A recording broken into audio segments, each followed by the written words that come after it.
How's it going, ladies and bruises? I'm Bobby6kill and welcome back to Torment, Tides of Numenera, where we're going to continue our exploration of the city and see if we can't get somewhere this time, because, I don't know, we're not getting a lot done, to be fair.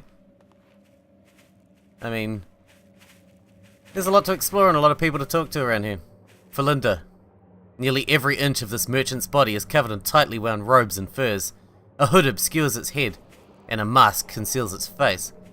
This doesn't stop you from noticing that it is apparently furious with you. Trembling, it bats at its similarly dressed companion. Both of them turn, impassive, masks back to you. Neither Felinda nor Steristy could believe it, but the thief had come back. Had he come back in shame, ready to return what he'd taken? No, his hands were empty, his expression baffled. Felinda crossed his swaddled arms. Perhaps the thief had forgotten to return what he had borrowed, but this makes him no less a thief. Are you narrating me? The thief said, trying to distract Felinda from the matter at hand, but the merchant would not be distracted. Oh god. 10 years ago, this thief had borrowed a book. Felinda wondered if the scoundrel was possibly unfamiliar with the definition of the word. It didn't mean mean taking a thing and keeping it, after all.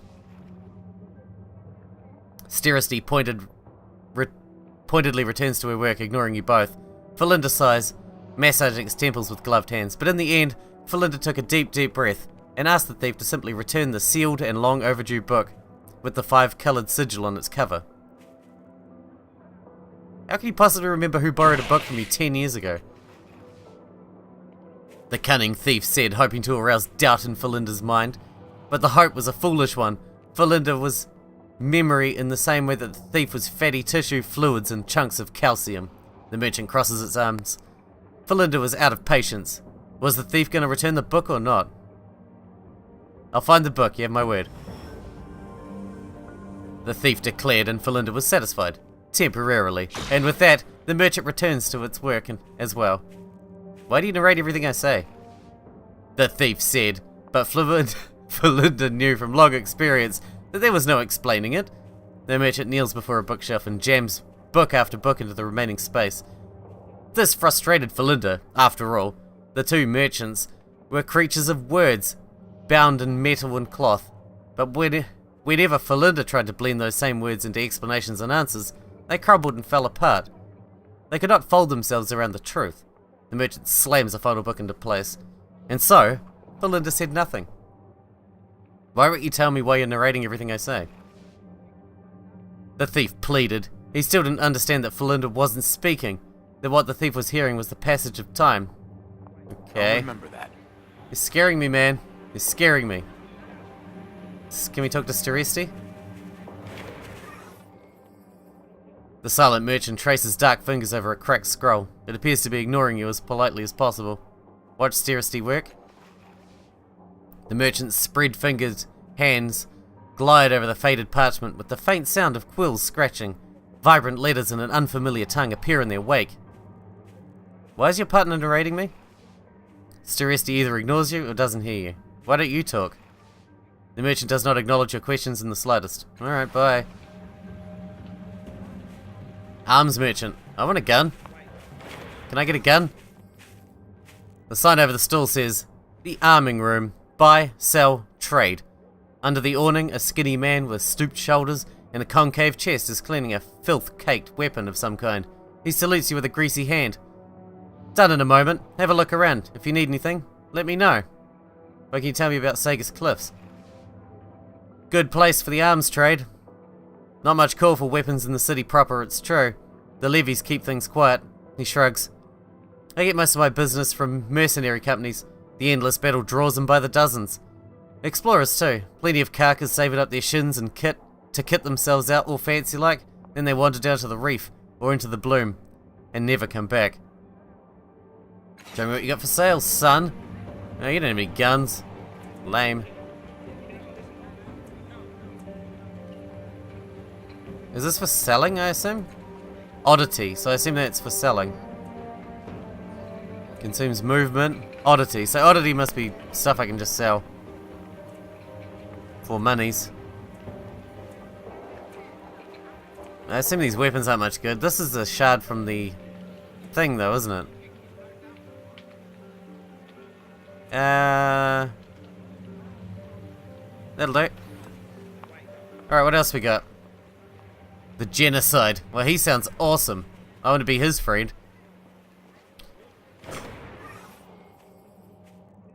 This burly, armor-clad figure stands almost motionless as you approach. He regards you silently through a singular eye. The studs on his arms and the blades on his shoulders are stained and pitted with age. When he speaks, his voice is muffled and artificial, a hollow grumble that emanates from the entirety of his helmet. I am the Genocide. If you ask, I must answer. Pass on then, and exchange no words. What are you? I am a blade that cannot cut, a weapon that cannot strike, a living monument to failure. He shifts his weight. You hear the frown in his voice. I was Ogesti Telkotu, the firm hand of tradition. They call me one of the Black Three. Enemies did not understand us. They took my name to mean death in a dozen extinct tongues. Called me Orphan Maker, Hope Smasher, Death's Child. My armies blackened the earth and the skies. My Dragoliths scoured the land. Domination was my duty. If they had known, if they had welcomed us, they might have been our thralls. Instead, they became dust. He gestures. All this was to be mine in stewardship for the future of my people. It was promised, but now... His arms fall back to his side. Now I am the Genocide. A relic. The last of my kind. You said you were the last of your kind. Why? I know of no others. Kalagat Anvor. He who shares truth and understanding is dead. Voshtule Lo. The blinding light of reason was destroyed. The underspine has fallen. My people are destroyed utterly, and our servant God speaks to us no longer. The clean lines of order and the glory of battle have forsaken us. He pauses. The rest are dust. We rose against a superior foe, and were outmatched. Only I remain to tell the story of the Tabaht. You said you had to answer if I asked. Why? From within the helmet you hear a grinding noise, the sound of teeth gnashing, amplified, then the voice again, bleak. We sat at the river's edge and we wept for the time that was. We saw nothing more to conquer, and yet our fears still drove us. We had conquered the land, purging its impurities, made it ours.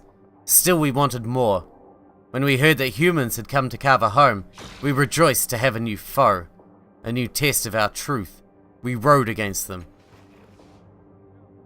We drove them to the forge of the night sky, to the valley of Murad Jolios, and to the dangers of the Black Riage. But those who built atop these ruins, they thwarted us, time and again, and so we brought our constructs and our deadliest warriors to the bay outside the city. We laid a mighty siege.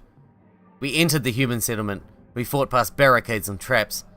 Some of our constructs are still here, silent and dead. But when we thought we had achieved our greatest victory, he lowers his head.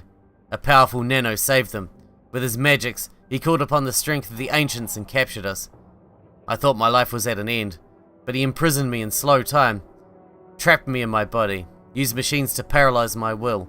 I still remember our glories, and I still see the faded future in front of me, and I am powerless to act. The memories of our triumphs remain always at the forefront of my mind, and I must answer the mocking questions of these people, or suffer. Can you tell me about the Nano who trapped you here? How did he stop you? The Genocide raises his hands in defeat. He found old knowledge and made it his own. He created defenses that we could not penetrate. Most telling, most effective, the shield generators. Created 3 barriers around the heart of the city, and the last unmoored the city in time. When our constructs touched it, they flashed to stasis. We couldn't reach the city, but the city could reach us.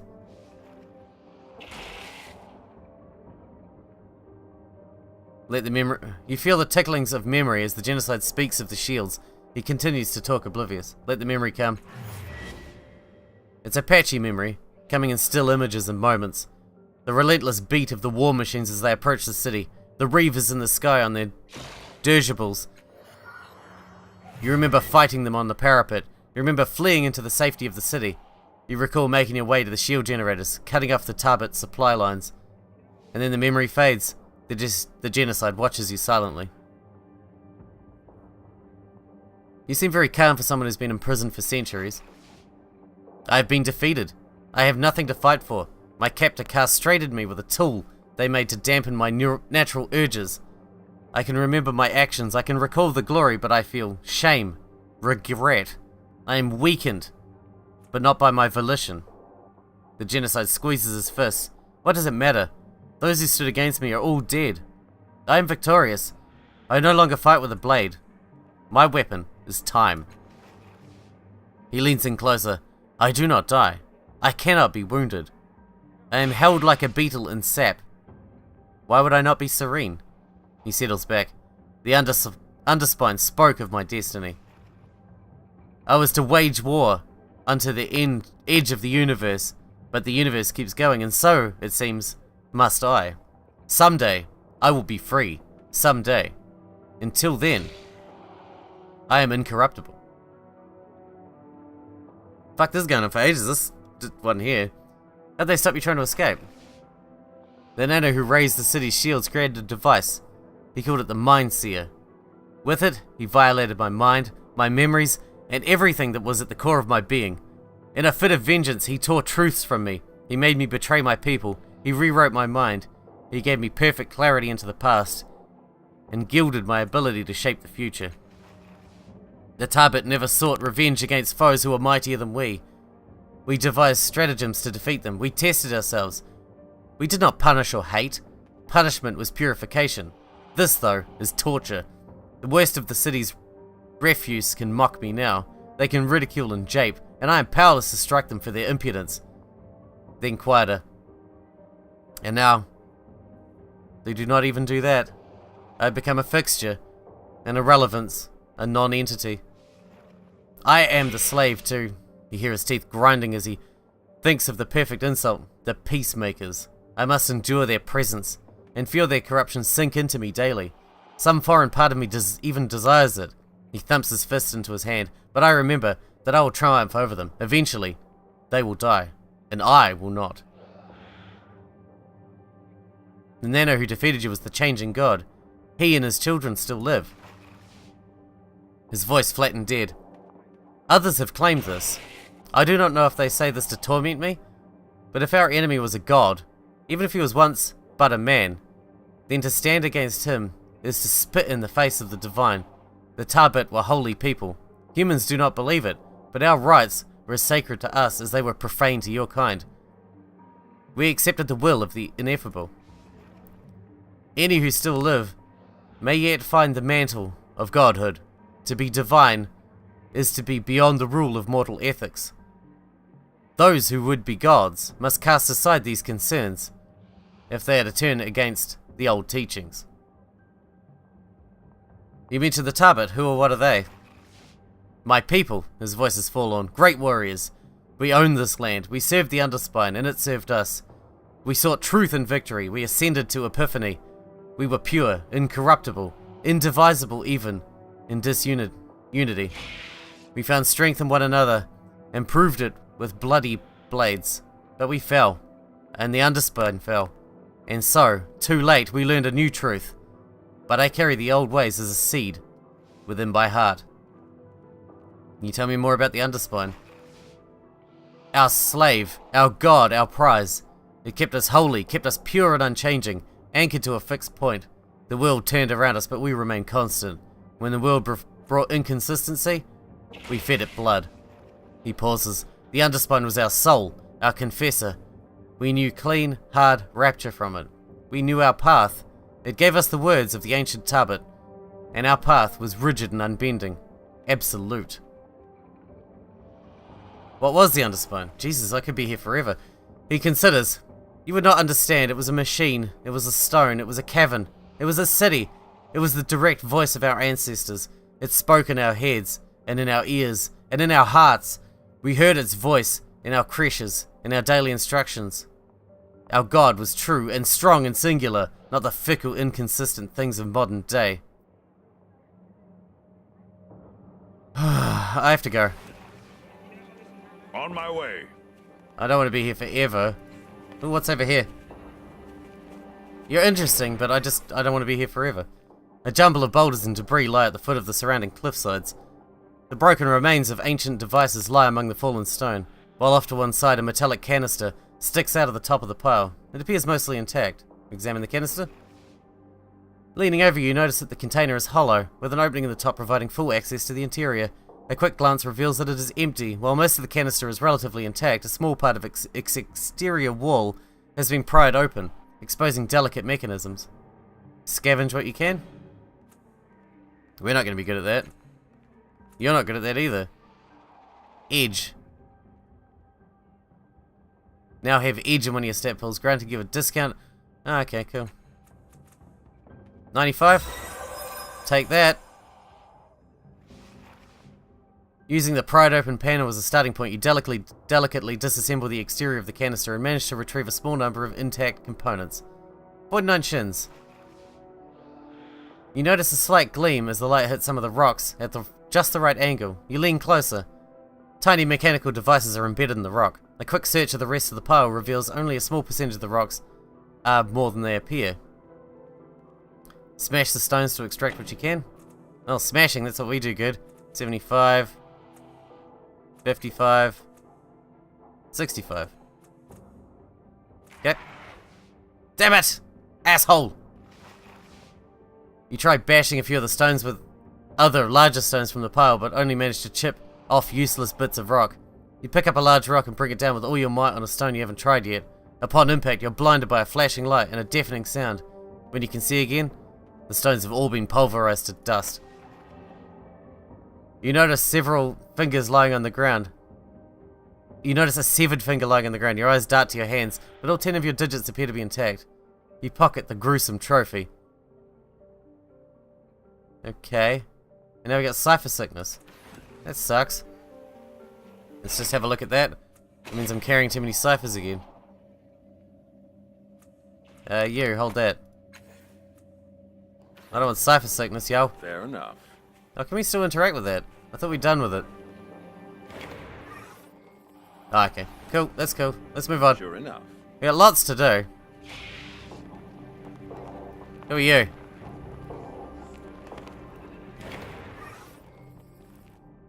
A creature floats before you. Hidden inside the bulk of its armor cloth robes. Unmoving and unmoved by your presence.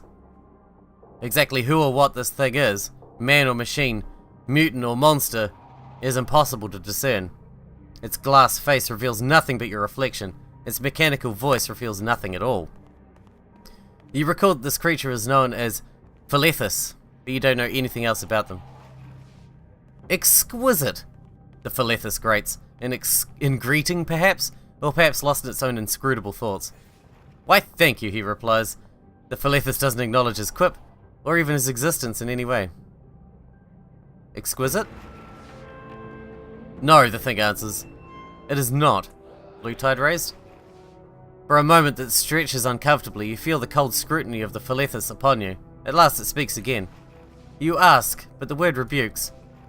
The Philethus' implacable glass gaze bore through your skin and sees more than others do. And it seems to be seeking something from you. Tell me about yourself. What can we do? Fuck, that ain't our skill. 85, nice. 100. 90. We could save a point. Let's go 90. 90's good enough. We can save a point. The Avatrol whistles while it runs. A fearful sound, perhaps even for the Avatrol. Apparently this is what passes for effusiveness in a Philethus. Do you know anything about the sorrow? About the resonance chamber built by the changing god? Silence lingers long, until at last Philethus speaks. I know it shall be 3. I know the first cannot be trusted. I know one changes, as you change.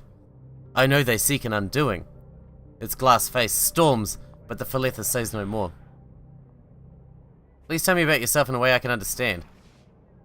No. Fair enough then. Tidal Surge retains trained tidal affinity skill. Huh.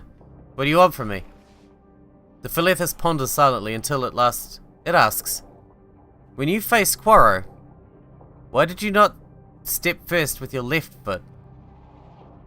I assume it placed me in a better position? The Philethus accepts your answer in silence, and then after a long pause replies, in his vault, the Cloven One reads from his great book to his disciples. He sleeps, and awakens, and has forgotten his place in the grimoire. He begins anew. The book is a part of him. He has no legs and takes no steps. It is his own self from which he reads. It is his own self that is complete. It is his own self that binds him to the vault of his own mind. Elegant steps towards Philethus. You speak of Dananukt, the one who sits in the waters between the worlds. You've seen him? The Philethus whirs and rumbles, then lowers his head, perhaps in negation, perhaps in acknowledgement. Elegant growls in frustration. You been following me? In memory, cause follows effect. In rain, the colours run. A long rumble suggests that the Philethus has more to say, but nothing emerges. What more do you want from me? When the Philethus at last answers, its mechanical voice seems to creak. You did not accept your fall. When you are served the bitter root, will you eat? Well, that depends on why I'm served it. I don't know. The Philethus is silent, showing neither satisfaction nor dismay at your response. Why are you so interested in my choices? In its slow rumble, the Philethus replies, they are not yours. Do you have any more questions for me? In words so rushed they're almost jumbled together, the Philethus asks, when you stood in the place of the shifting floors, which way did your shadow fall? I have no idea. A long rumble echoes from inside the Philethus' robes, changing at last to words. In the village of Thome, it is written, the eremite, Allegizer, descended deep into the darkness, for he could not bear to see his shadow. Blue tide raised? Okay. What do your questions mean? What do you want? Yes. The single flat word lingers in the air until Philethus adds, what is the answer? Perhaps the thing wants you to answer your own question. You want to know if I'm drawing the sword of this place? You want to understand why I've done what I've done? You want to confound me? You want to know everything? You don't know what you want. You want to know if I'm drawing the sword of this place? The Philethus accepts your answer, silently, giving no clue as to what passes within its impervious robes, behind its impenetrable mask. At last, the thing replies, the world has died 100 deaths, and there is a pebble in your left shoe. You shake the pebble loose, having gotten something at least from the conversation. Do you have still more questions? No. Farewell. As you step away, the Philethus swivels its glass face trained upon you. Exquisite. I have no idea what just happened there. Now. I feel like that didn't get us anywhere. What is this thing? This is the cult of the changing god? Look, it's one of the Death Cheater's vessels. What fortune, what joy. Casmian will want to see you, vessel. And Mimian too. I want to know what this is. The structure is embedded in the ground. It was clearly not made by the same people who built Circus Minor. It looks as though the device extends deeper into the ground.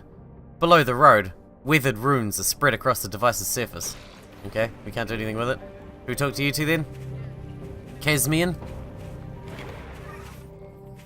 As you approach the duo, you see that they are arguing heatedly but quietly. The petite woman turns towards you. Her hair is unusual, a light, almost yellow color, and her bright eyes dominate her pretty face. Excuse me, sir, my friend and I were having a discussion and... Her eyes fall upon your tattoo, and her breath catches audibly in her throat. Her partner is an unnaturally tall man, gaunt and sour-faced, his voice sonorous with fingers that twitch and weave through strange contortions. Occasional light sparks in the air as he does. He turns to you and opens his mouth to speak, registers your tattoo and closes it again. His throat bobs for a moment, and he says, "It is an honor." He nods his head to the two of them. "I brought someone you should meet." He turns to you. "These are Casmian and Mimian. They're the leaders of the local branch of your church. You have our thanks for the introduction, Elegern. Our deepest thanks." He eyes the Aeon priest for a moment, as if about to say more, but thinks better of it. He collects himself. "If I might impose on your time for a moment, will you tell me about your tattoo? How did you shape it? Do you know why it differs from the others?" "I don't know much about my tattoo. What does it mean to you?" "You have been touched by the changing god," she whispers. "His mind sheltered in you. You shared his dreams, his power with your mind, and when he left your body, he created you." She swallows. "The tattoo marks you, all of you, with his symbol. It grows and changes as you mature, so that it becomes your symbol instead. There are more of you. They call you cast-offs." She cocks her head, studying you. "You're welcome here, revered one. We stand ready to serve you as we can. Have you any questions for us? Who are you?" He considers your words before answering, a thoughtful pause. "I am Mimian. I am one of the leaders of the cult of the Changing God in Sangus Cliffs. It is my primary duty is as chief archivist. My colleague is Casmian. She is responsible for the day-to-day administration of our encampment." "Do you know anything about the sorrow?" She shudders and touches herself ritualistically on the forehead and her lips. "A monster of deepest nightmare. I have heard it once you did. Every one of the Holy One's creations, all did. I don't know why, but it hates you." "Yeah, I can tell that.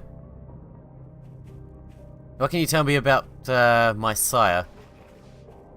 "You mean the most accomplished inventor of our time? The hero of Sangus Cliffs? The man who dodged death itself? The Time Weaver? The man who destroyed the Tabaht?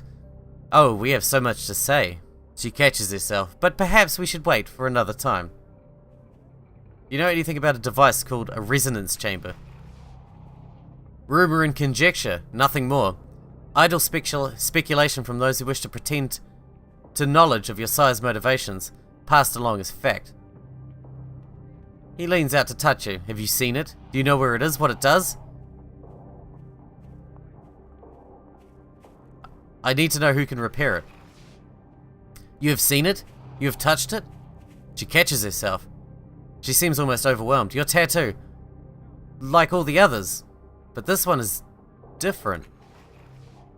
He looks sharply at you. All the distraction's gone. "I do not recognize you," he says. "You do not match any descriptions we've recorded." She snaps her fingers as if finally figuring out a mystery. "Wait, you're... Let me remember your face." She studies you carefully. "You're... Oh my, you're new. Are you the Changing God? Can it be?" She reaches out to touch his sleeve and pulls her hand back quickly. "No, I'm not the Changing God." His eyes flicker towards you. His mouth draws down for a moment, but he says nothing. He nods, satisfied. "As I thought, you're a cast-off. One of his children." He touches you with his long-fingered hand, as if in consolation. "There's no shame in such a thing. Many cast-offs have come to our attention, and some of them have sought to deceive us so that they might seem more important." He smiles softly. "If you are as new as we suspect, it is better for you, for us, to know the truth of your existence, than to bluster and lie." Crestfallen, she touches your shoulder. Are you sure you're not?" She catches herself. "No, why would you lie about that?" With a noticeable effort, she wrenches herself into optimism, and she chirps, "But you're new, aren't you? You're new. Have you decided what you'll do? What you'll be? Your sire's other children have done amazing things, amazing, and no doubt you will as well." He lays a hand on her shoulder, and his voice is low, cautionary. "Cass." She looks away from you for a moment, swallowing sudden tears, and he says, "We have a request for you." He gestures towards the clock behind him. Dark figures circumambulate these clock faces. "I theorize that your sire's creation of the time shields that protected the cities established a connection with his future selves. Given this, we believe those figures may be cast-offs, or ghosts of cast-offs, perhaps, the living shells of the bodies your creator has worn previously." His fingers shrug eloquently for him. The clock is unmoored in time, you see. We do not have a knowledge sufficient to investigate, but you might. You have a connection with he who created the clock. You might be able to align it with the present time and uncover whose these figures are. A gentle rare smiles appear. If you cannot, at least you will increase our store of knowledge. She smiles bravely, looking between Mimi and Anu, and says, and then we can answer the questions you might have, right, Mim? Do you have any idea how to fix the clock? We have tried. I have appealed to the order of truth. I have spoken with eminent seekers of knowledge. We have sent for wisdom as far as the steadfast. A great achievement, you must agree. None have given us an answer. We believe your sire created the device, or had a hand in it. Perhaps. Dismay dances around his fingers. His hungry-eyed compatriot steps in. Perhaps you can find an answer where others have failed, and then we can help you. She turns away. You will have our boundless gratitude, revered one. I'll remember that. Alright, looks like time's up, but we'll fix this clock in the next episode. Sorry, that one was pretty slow too. There's a lot of dialogue and a lot to get through. We still look like we have a fuckload of city to explore. I mean, this is only the first sector of the city as well. Oh well. Anyway, we'll see where it goes. I hope you guys enjoyed it. Thanks for watching, thanks for hanging out with me, and I'll see you in the next one.